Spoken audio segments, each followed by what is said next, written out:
It's too bad we don't actually, the supposedly Christian nation doesn't see the irony in stockpiling hydrogen bombs and putting people on horizontal crucifixes and pumping poison into their veins and killing them. That on a death certificate in Texas, it's called state-sanctioned legal homicide. I believe that's right. Yeah. So, we don't see the irony in that when, Jesus said, love your enemies and pray for those who persecute you. How we can decide that means something else. One of my favorite things about fundamentalists is they take everything in the Old Testament literally. Methuselah was 900 years old, the Red Sea parted, Adam and Eve were a nice white couple that lived in the Garden of Eden, blah, blah, blah, blah, blah. The earth is only 6,000 years old. Whee! Sure. Mary ascended into heaven. She was taken up. That was codified in Catholicism in the 50s. Make it up as you go. Anyway, they take all that stuff literally, and then when Jesus says to love your enemies, love them, somehow we figure, okay, they're attacking us, so it's okay to carpet bomb them or launch hydrogen bombs that could potentially end human life on this planet. How do you square that? How do you even remotely make that right? Gandhi said there are many causes worth dying for. There is no cause worth killing for. Well, but imagine somebody that was somebody running for president of this country who said, I really think Jesus meant what he said. I mean, I really think we should love our enemies, and so we're going to unilaterally disarm. And, if we're attacked, like the way we're going right now, if there is even a limited thermonuclear exchange with the way the world's going with the precarious state of the environment, it could be the last straw. It could really bring about the extinction of the human race. And that's absurd. There's no cause worth risking that. Mm-hmm. Yeah, so you think they have a chance of being elected? Well, you heard me laugh kind of hysterically at the beginning that, that it's part of the pose that a presidential candidate has to put on is that they're a religious person, and that's always a joke. I mean, I thought of it. George W. Bush, he was supposedly so religious. I don't think I ever saw him in a church except for right after 9/11 when they did the memorial service. And then I just read recently about Obama that the whole thing with his Reverend Wright. What they couldn't say was that the reason he hadn't left the church when the Reverend Wright was doing all those inflammatory sermons was because Obama really wasn't ever there at the church. It was a cover story. He hardly ever went to church, particularly after his daughters were born. But they couldn't say that. It was worse to say he never went to church than it was to say. It was worse to say he never went to church than to say I didn't leave during his sermons. So that's just funny that they have to put on this pose of being religious, and they really aren't religious. And as far as we know, yeah. Well, somehow they square it. They square having the guy with a football following him around with a launch code. But that's how we all compartmentalize our lives. There's the church time and the religious time and the time to believe that we should be pacifist. And then there's the time when we're out there in the world and somebody comes across the line at us when we're driving and we want to stop the car and drag them out and shoot them because they've just threatened our life. Well, that's hilarious. Oh, it's my turn to laugh now. That's hilariously assuming that pacifism is remotely equated with Jesus. Yeah.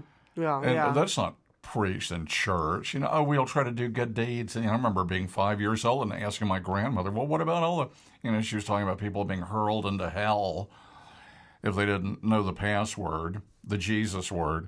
And I said, well, what about all the people in Africa that have never heard of Jesus? And she said, well, that's why we have missionaries. We're trying to get to them just as fast as we can.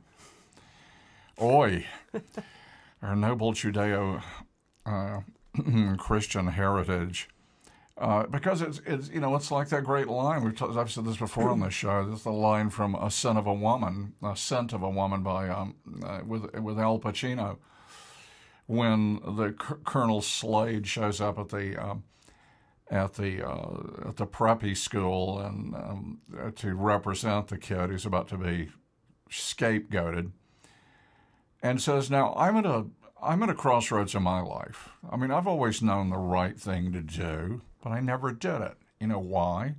Because it was too damn hard. I rest my case." Any minister who got up and said, "I'm afraid anyone who puts on a military uniform is going to be excommunicated," or that's from Tom Robbins, another roadside attraction.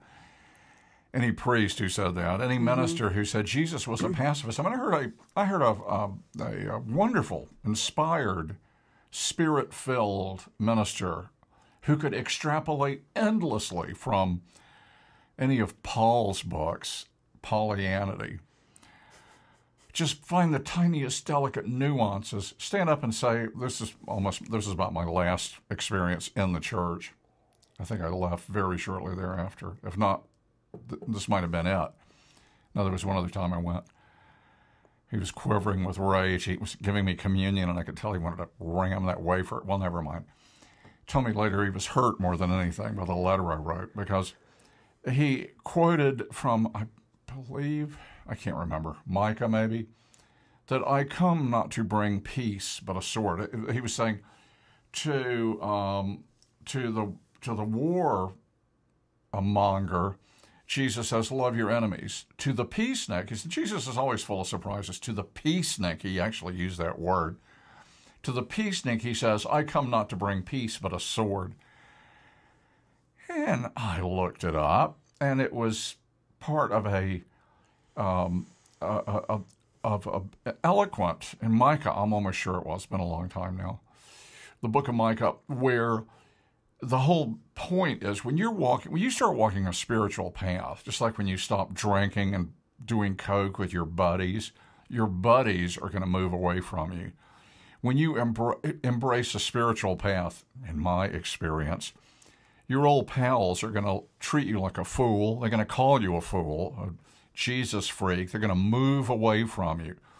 And that is the sword that Jesus talked about that will separate a daughter from her mother-in-law, will separate friends, that spiritual sword that when you choose that path, less traveled, you're going to lose your so-called friends and buddies. You're going to find out just how much they really support you in your new direction.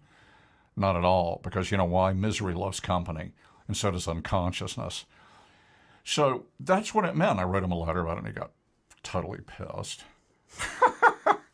Well, no preacher likes his parishioner to know more about the Bible than he does. We already done some work in that department. We wrote him I guess it was about a 30-page paper on why hell cannot possibly exist. The idea of a place of eternal damnation is just totally ridiculous. And about a month later, he got up and preached a sermon on it. I said, you have to be pretty hard-hearted to believe that 70, 80 years here on this planet and not doing it right, you're going to go to a place of never-ending torment?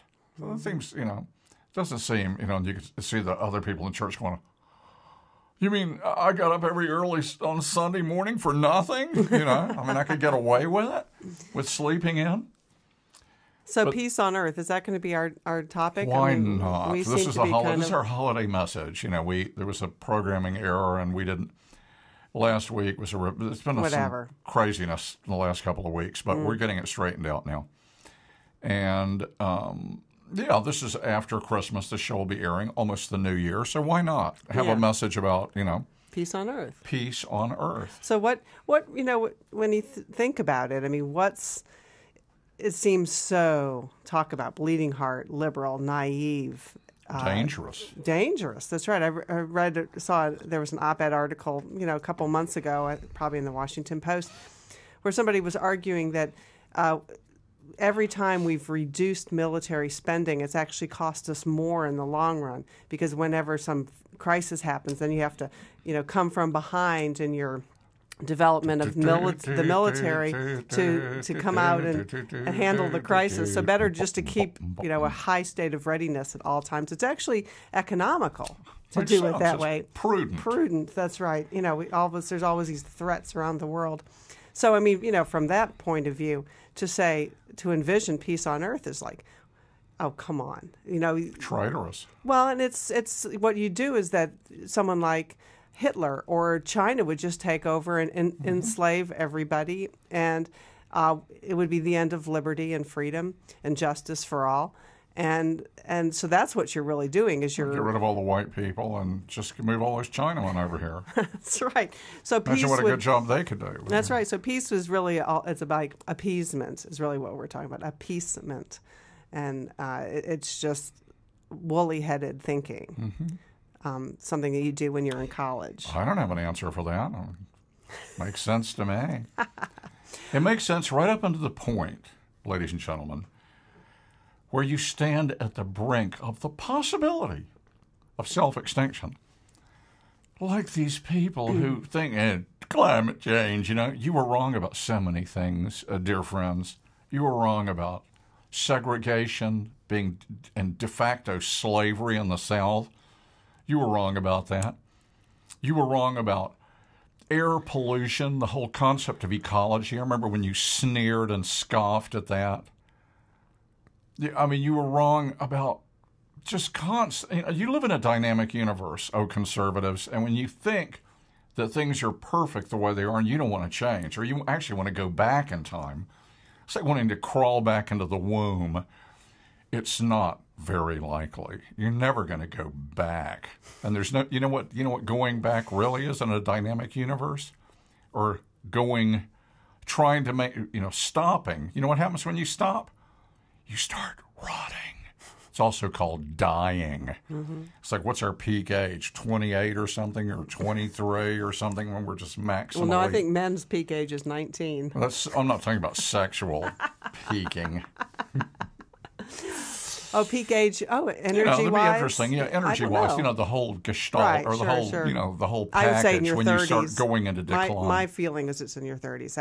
That was my sensation. That was my high point sometime in there. Yeah, I'm 65 damn years old, and I tell you, no question about it, I am running down. I can feel it. I can feel it. Okay, so well, what I was thinking was, let's look at is the idea of peace on earth a woolly-headed notion? Well, when you look at what has been the cause of war through history, it's been the desire to own property. It's the desire to own resources, to take this for my group, to control the best land, the best water, the best slaves. Right. Access to human resources. Slavery. As in addition to the material resources, you can go all the way back to tribal times. There were warring tribes over property and you go back hunting to the time grounds. of in 2001, the apes fighting over the water hole. That's right. That's right.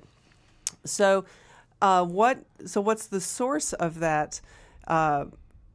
That warring is the idea that we are separate people. That this is for my people. What came up for me was a state of discontent. So okay, well, let me just finish. Lack of satisfaction. Oh, well, you can go with that, but let me just finish my idea, which is that so we want to get the access to the best water hole for my group and deny it to your group. And so what's the basis there is the distinction into groups. And I would say that's the foundation for war is that we see each other as separate people. We war over religion, so we war over competing ideologies of my group's God is better than your group's God.